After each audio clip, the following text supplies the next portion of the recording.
Informativo Mira TV. Amigas y amigos, sean todas y todos bienvenidos a la entrevista. Como siempre, un verdadero placer contar con su amable audiencia. Hoy vamos a estar conversando con un distinguido invitado acerca de un tema que prometimos, pues que vamos a hacer una serie muy importante porque la aspiración es que quede como un documento histórico y además de reflexión de lo que significa la medicina en la historia de la humanidad. Y específicamente en esta oportunidad vamos a tocar historia de la medicina occidental entre el milagro y la paradoja. ¿Con quién? Con nuestro distinguido invitado, el doctor Michel Otaller, quien es presidente del Centro Médico Docente Los Altos. Y es que desde tiempos antiguos la humanidad ha buscado las formas de comprender y sanar el cuerpo. Pero ¿sabía usted que muchas veces se creía que las enfermedades venían de los astros o de situaciones mágicas? Inclusive hasta en nuestros tiempos hemos podido ver cómo muchas personas atribuyen algún malestar a la mala suerte o a quizás cuestiones de brujería, hechizos, etcétera. Y inclusive lo que llaman mal de ojo. Todo esto está en el imaginario colectivo con relación a lo que significan las enfermedades y su vínculo con la medicina. Este es el tema que vamos a estar tocando en el día de hoy para terminar un poquito ese prólogo tan importante y tener un poquito de contexto de lo que significa la medicina para el ser humano. Doctor, muchísimas gracias por estar aquí, súper contenta de ver, de disfrutar de nuevo. Muchísimas gracias a ti por invitarme nuevamente a continuar lo que empezamos, creo que la semana pasada. No, y en realidad, doctor, contando con su generosidad, porque estamos muy interesados en manejar este tema, es un tema total y absolutamente apasionante y vinculado de manera directa con la historia del mismo ser humano. La vida, la muerte, y el dolor y el sufrimiento y también la alegría y las buenas nuevas. La medicina y su historia es el ser humano. Ciertamente, es el ser humano, es el objeto y el sujeto en este capítulo, pues, de cómo hacer que esa medicina funcione para que uno se sienta mejor y para que uno se cure de las enfermedades. Pero ese credo interno del ser humano a veces pone como distancia con esas curaciones logradas por la ciencia. Ahora, doctor, desde la antigüedad, como habíamos dicho, pues la medicina ha oscilado entre la ciencia y la magia y la imaginación del ser humano. ¿Esta realidad todavía influye directamente en la práctica de la medicina? ¿En qué punto estamos? Absolutamente, yo creo que es una de las cosas que más influye. No más pensemos en todos estos sitios donde la gente visita todo el año, donde aquí en Venezuela hay varios, Betania, el que yo recuerdo, pues, luego en el mundo, Lourdes, luego el Santo Charbel en el Medio Oriente, y ahora aquí enfrente tenemos una iglesia de San Charbel. La gente visita, pero con una devoción y con una convicción de que estos santos los van a curar. Y ahora entró también en este grupo de santos de la religión cristiana a José Gregorio Hernández aquí en Venezuela. Que casualmente es médico, ¿no? Eso creo que es interesante. Que casualmente es médico. Él tiene doble función, pues. O sea que es un santo total y absolutamente vinculado con el ejercicio de la medicina, porque eso era él. Y con la salud. Ajá. Igualito, por ejemplo, San Charbel, que era un sacerdote, un monje, está vinculado a muchas curaciones. Mucha gente da crédito y fe de que fue él o la persona o su familiar o alguien fueron curados por San Charbel. La gente cuenta que cuando están así en el quirófano, que los van a operar, entonces que se les aparece el santo y le dice, no te preocupes, todo va a salir bien. Qué maravilla, bueno, eso sería bueno tener. Sí, yo digo que esa, digamos, búsqueda de tener la fe, ¿no? Claro. De creer que todo va a salir bien. La fe nace, yo creo, de esa cosa que aún no entendemos muy bien, que cómo fue que esta civilización que tenemos nosotros ahora, ¿de dónde vino? ¿Cómo fue que sucedió? Hay muchísimos estudiosos que dicen que eso tiene mucho más que 3 o 4 o 5 mil años antes de Cristo y que antes había algunas otras civilizaciones. ¿Quién sabe cómo estaban compuestas? A lo mejor hay propuestas de cómo estaban compuestas, valga casi la redundancia. Pero de todas maneras no hay forma de comprobarlo, hasta ahora no ha podido ser comprobado, pero todo está vinculado en la fe, todo está vinculado en un Dios que está cercano, que la gente puede acercarse a Él y puede pedirle cosas, y la religión griega también deriva un poco de estas mismas religiones quizás más antiguas que se han propuesto en el último siglo, y que muchísima gente ahora la hemos visto por la televisión, programas sobre esa antigüedad que no se entiende todavía muy bien. Nosotros tenemos una historia que se data de 5.000 años antes de Cristo, pero apenas hace como un par de años salió a la luz Göbekli Tepe, que tiene 12.000 años y tiene eso en Turquía, y tiene una cantidad de cosas arqueológicas, de una refinación y de una finura y de una cosa increíble, pues. Entonces, quizás hay algo más antiguo que hace que haya todavía esa fe sea mucho más, se haya quedado más pegada al ser humano. Y es tan bonito el tema de la ciencia, que es precisamente movible, está en proceso, porque cuando se descubre algo nuevo en arqueología o en otro tipo de descubrimiento, pues cambia. Así que la historia es hasta que se descubre otra cosa nueva, y entonces cambia. Lo único que es permanente es el cambio. El cambio, sí. Así es. Ahora, doctor, fíjese, hablamos de que la magia que de alguna manera subyace desde tiempos inmemoriales en el mundo de la medicina, en un legado quizás religioso y filosófico, tiene un punto específico donde esa magia, donde esa manera de buscar la curación y entender tanto el cuerpo como el alma del ser humano se convierte en una ciencia. ¿Cuándo pasa eso? Eso pasa cuando aparece alguien de verdad y consigue algo que sirva, ¿no? Dentro de la ciencia, sirve a la medicina, ¿no? Ajá. Y eso ha pasado muchas veces en la historia, ha pasado mucho, ha pasado desde muy, muy antiguo. Está documentado desde el siglo V o VI antes de Cristo, ya documentado formalmente, que fue el siglo cuando apareció Hipócrates. Y luego, después de él, hay un hilo interminable de personas, llamémoslos médicos, pero eran como científicos, personas interesadas en el cómo es que funcionan las cosas y por qué funcionan las cosas y cómo hacer cuando no funcionan. Y esto pues ha sido la historia permanente de la medicina. Hasta el día de hoy seguimos buscando cómo funcionan y por qué no funcionan a veces y cómo hacer para que vuelvan a funcionar. Uno de estos ejemplos que uno puede poner aquí era cuando había, por cierto, que fue Hipócrates uno de los primeros, que planteó que la salud era como un equilibrio entre humores que estaban dentro del cuerpo y que esos humores se correspondían con humores que había en la naturaleza.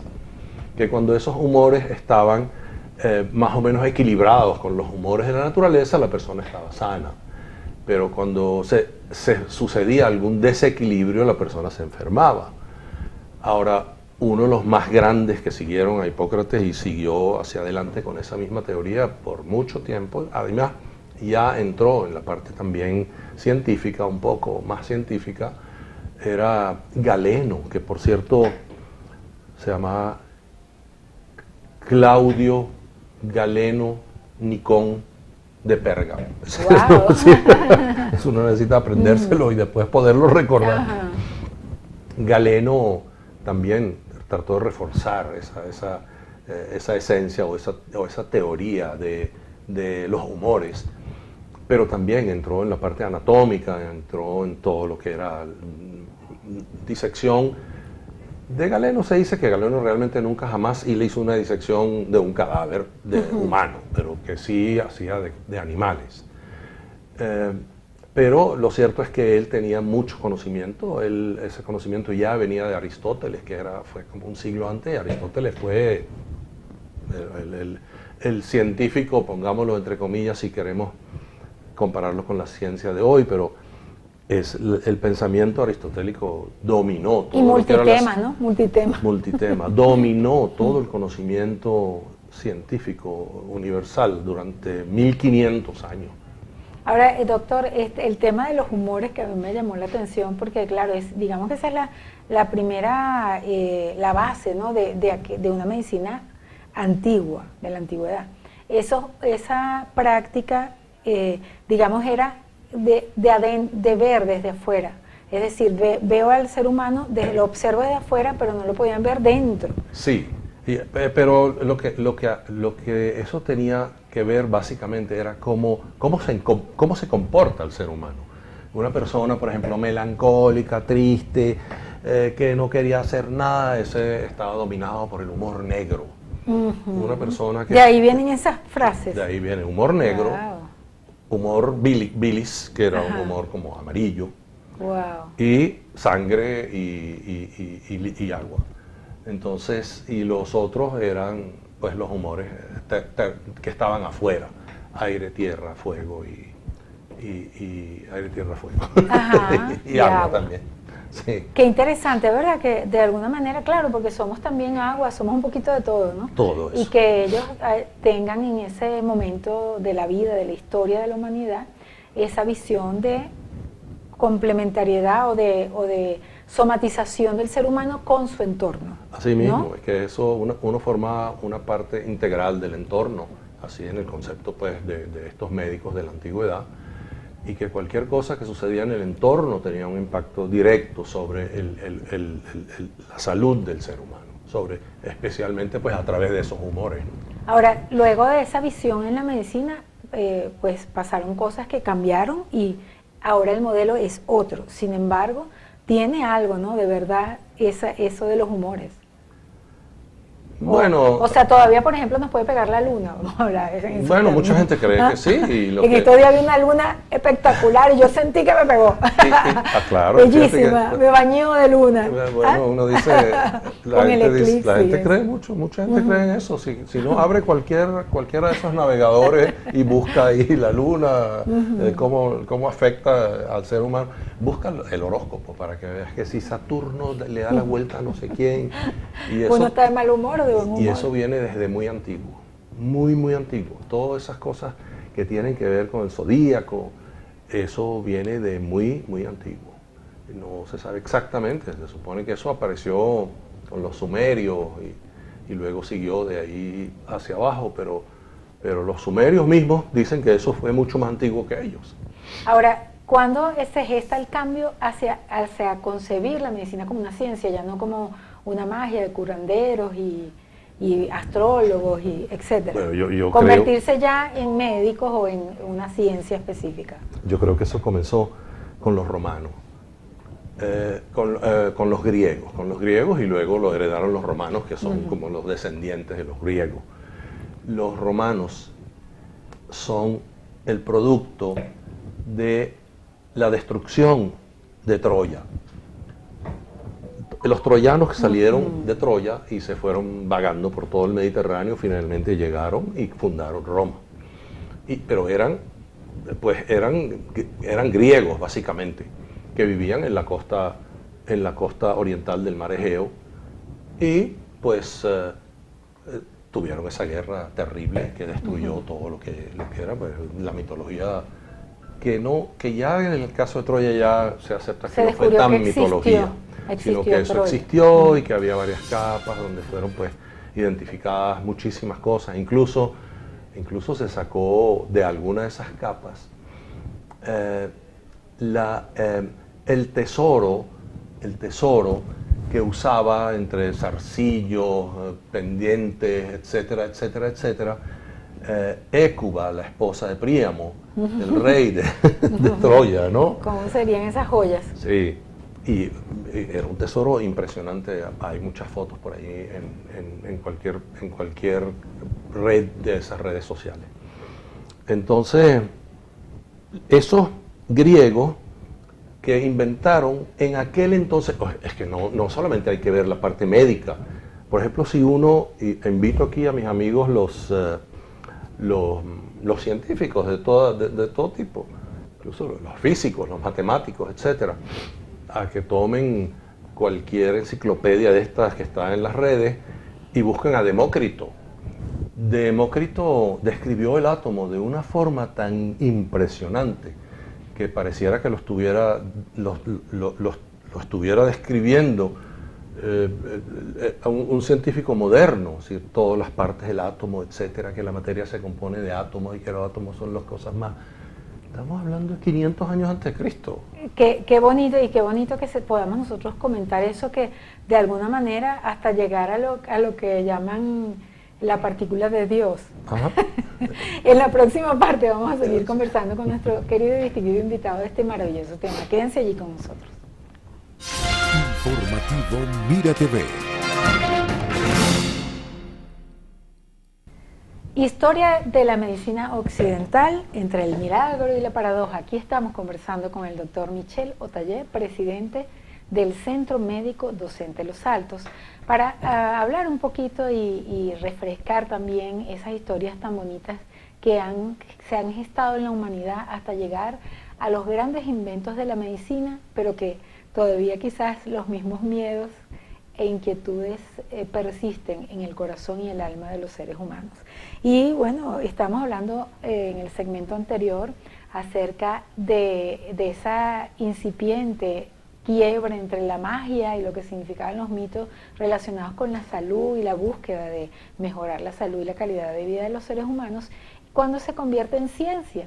Pero es en Grecia donde hay una génesis muy importante con personajes que de alguna manera se contradicen en sí mismos, como Apolo.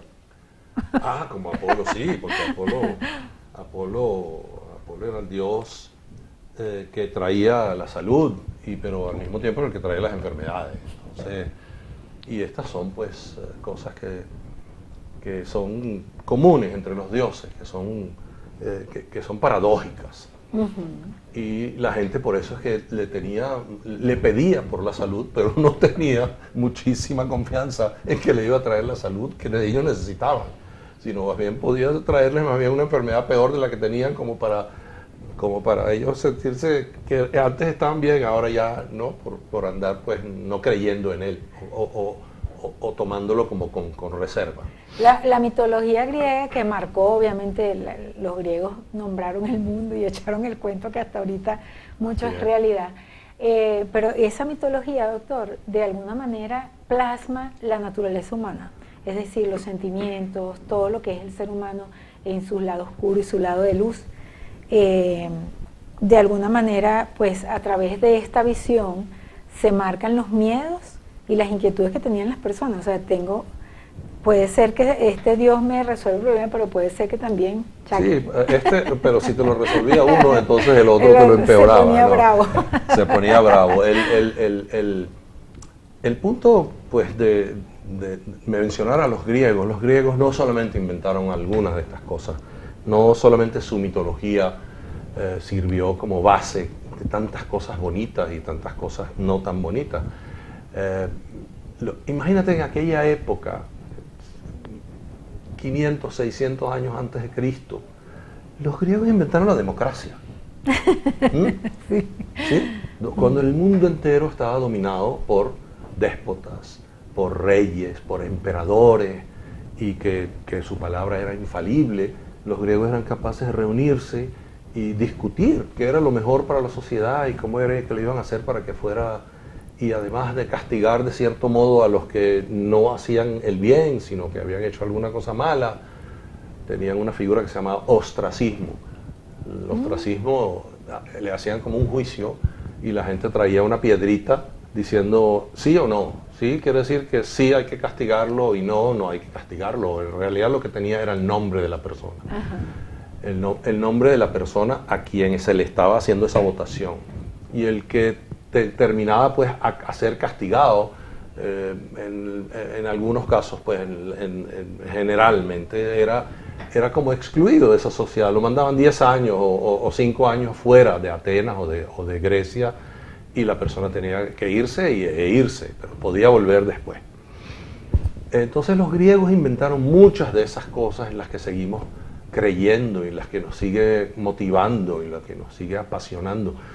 Por ejemplo, todas esas tragedias griegas, todos esos concursos anuales o cada 2 años, las Olimpiadas, O sea, todas esas cosas vinieron de los griegos. Y los griegos eran una gente con un don especial, que la medicina surgiera ahí, esa medicina que después se fue transformando en la medicina de Occidente, surgiera ahí, no debería sorprendernos para nada. Porque allí fue donde comenzó la disección de los cadáveres. No fue en el Renacimiento, ni fue específicamente en Italia, no, fue ahí. Y uno de los sitios donde más se afincó esto y donde más se profundizó en esa disección y empezaron a escribirse cosas sobre lo que se estaba haciendo, fue en Alejandría. Y Alejandría, si bien no era Europa, sino era el norte de Egipto, el noroeste de Egipto, y que fue fundada por Alejandro Magno. Alejandro Magno bien podría ser considerado, a pesar de haber sido macedonio, bien podría haber sido considerado un griego. Sí. Y el tutor de Alejandro Magno no era ni más ni menos que Aristóteles, o sea, que tenía con qué el chico, ¿no? Sí, claro. Y lo más trascendental quizás de todas las cosas que hizo Alejandro, además de rodar por el mundo entero y conquistarlo de un modo diferente a como eran las antiguas conquistas y como fueron muchas después de él, es que él creó y construyó y promovió la creación de la Biblioteca de Alejandría, que en algún momento, antes de su quema, que fue casi con el cambio de antecristo a después de Cristo, en la época de Julio César, se consideraba como el tesoro escrito más importante que había hecho el ser humano. Qué lástima, ¿no? Que el ser humano haya podido hacer destrucciones de ese tipo. Fue allí, en Alejandría, cuando se comenzó a hacer ya formalmente la disección de cadáveres.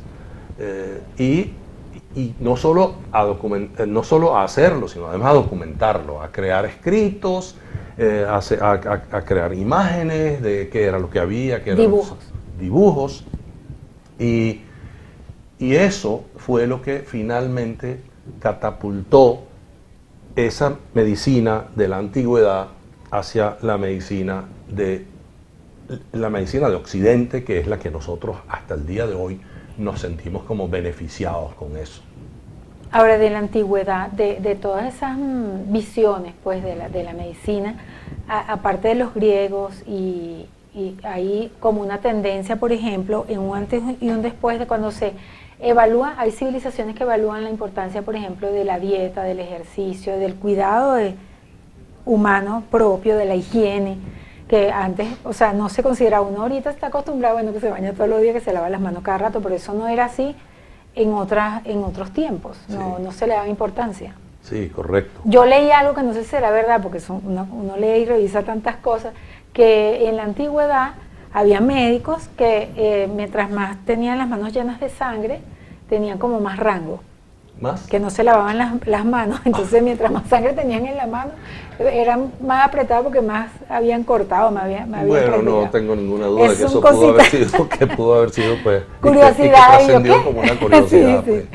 Ahora, en cuanto a las dietas y esto, quien más se destacó en eso fue el Islam. El Islam apareció pues con la aparición y luego la muerte de Mahoma y lo que se llama la Hégira, que es la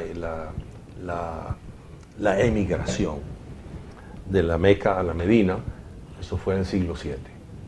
Y el Islam dominó buena parte del mundo, incluso partes de Europa, España, por ejemplo, durante 800 años, y dominó muchos otros lugares. Y ellos heredaron de la cultura occidental, heredaron esa parte médica en los primeros siglos. Hubo gente muy importante en el Islam, hubo médicos destacados, y una de las cosas que más importancia le daban a ellos era eso justamente, la buena dieta, el ejercicio, estar en forma, y eso sin duda alguna que forma parte de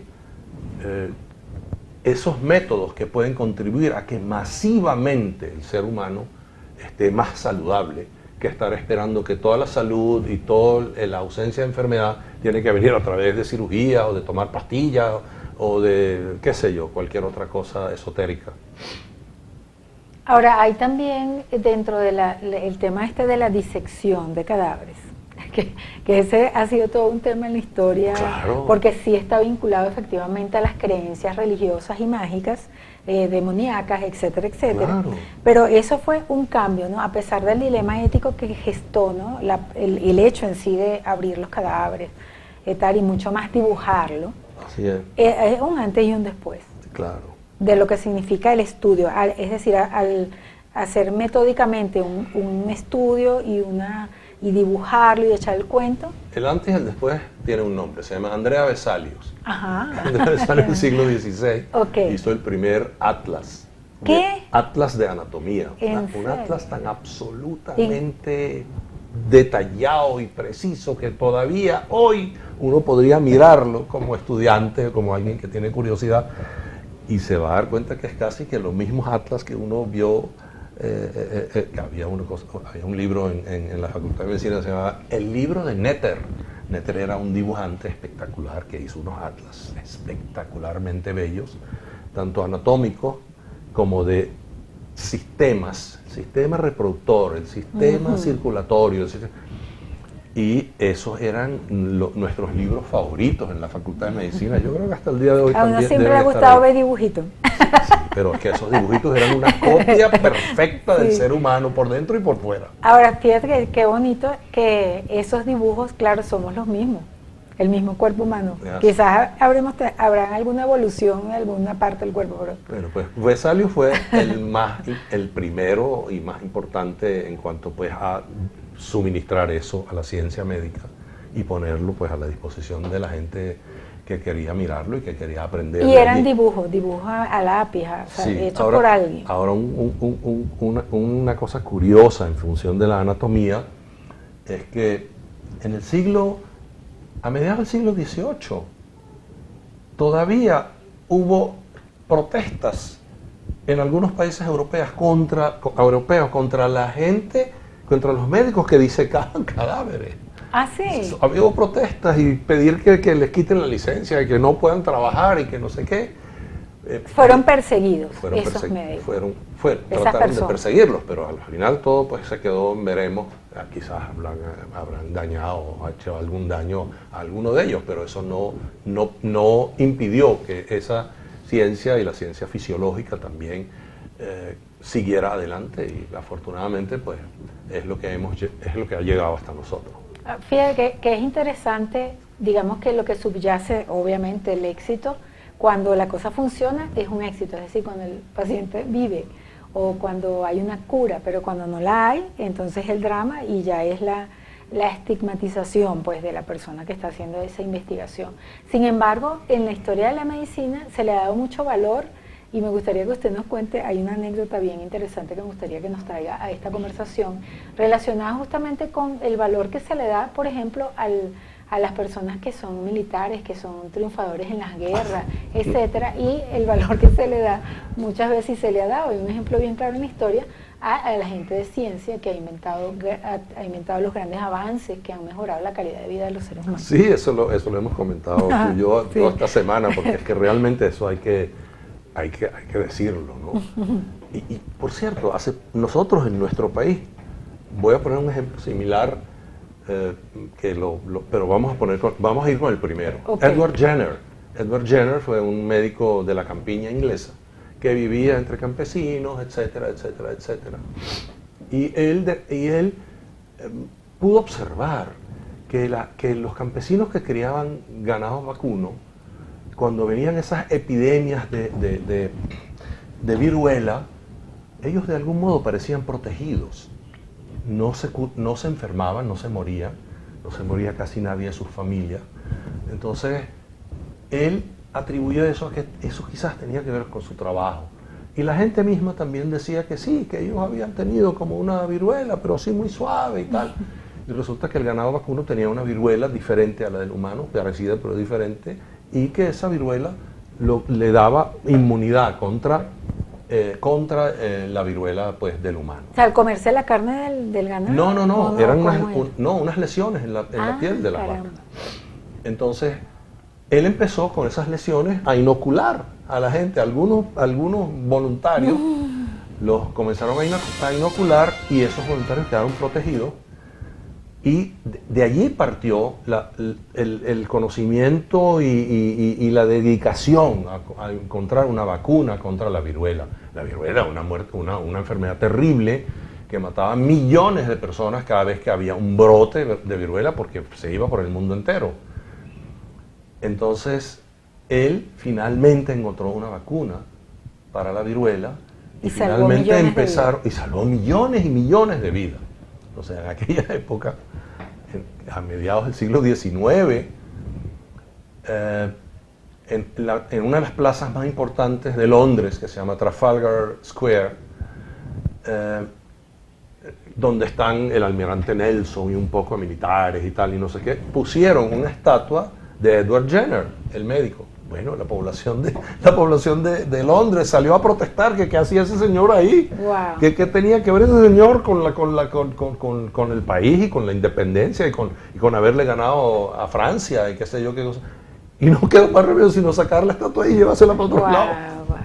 Qué impresionante. Entonces, ¿Y aquí cuál es la historia? Ya para finalizar. Aquí que teníamos hasta hace nada un estado que se llamaba el Estado Vargas. José María Vargas. José María Vargas, y de un plumazo llegó y ahora se llama el Estado de La Guaira. Sacaron a José María Vargas, que fue el primero que trajo una medicina importante, moderna, la trajo al país. Fue uno de los que contribuyeron a la fundación de la Universidad Central, la Facultad de Medicina. Fue presidente de la República, o sea, todo. Lo sacaron así de un plumazo. No, lo sacan de aquí. De hecho, el Día del Médico en Venezuela se conmemora en honor a José María Vargas. El día de marzo se conmemora el nacimiento del doctor Vargas. Bueno, mire, allí estos dos temas y anécdotas para la reflexión. Así es. Podemos reflexionar. Muchísimas gracias, doctor Michel Otaller, Gracias. por esta interesantísima conversación. A ustedes, nuestros queridísimos televidentes, gracias por siempre permitirnos entrar hasta sus lugares a través de la primera televisora de los Altos Mirandinos, Mira TV. A nombre de nuestro director Antonio Brantes y quien tuvo el inmenso placer de conversar con ustedes, Daisy Oropesa, nos despedimos. Hasta la próxima.